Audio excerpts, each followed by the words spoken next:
আল্লাহ বললেন ওয়াসবির আলা মা ইয়াকুলুন, কাফির মুশরিকরা যে সমস্ত গাল মন্দ আপনারে করে এগুলোর বিপরীতে রেগে না যে আপনি ধৈর্য ধারণ করবেন গো নবী। ওয়াসবির, ধৈর্য ধারণ করেন, কারণ ইন্নাল্লাহা মাআস, ধৈর্যশীলদের সাথে কে থাকে?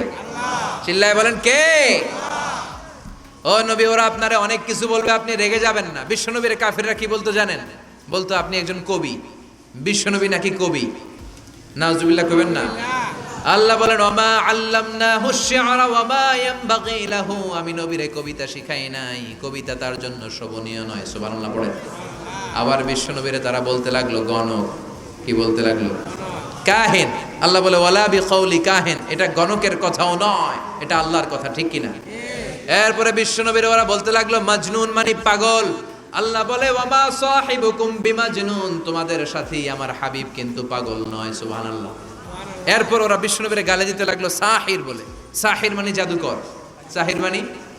আল্লাহ বলে না, আমার নবী জাদুকর না। এরপরে ওরা বিশ্বনবীরে বলতে লাগলো আবতার, মানে নির্বংশ, লেস কাটা। আল্লাহ বলে না, ইন্না শানিয়াকা হুয়াল আবতার, যারা বিশ্বনবীরে লেস কাটা আর নির্বংশ বলে ওরাই লেস কাটা, নির্বংশ আর জাহান্নামের নরকীট আর পিতৃ পরিচয়হীন জারদ সন্তান। চিল্লা এখন ঠিক কিনা?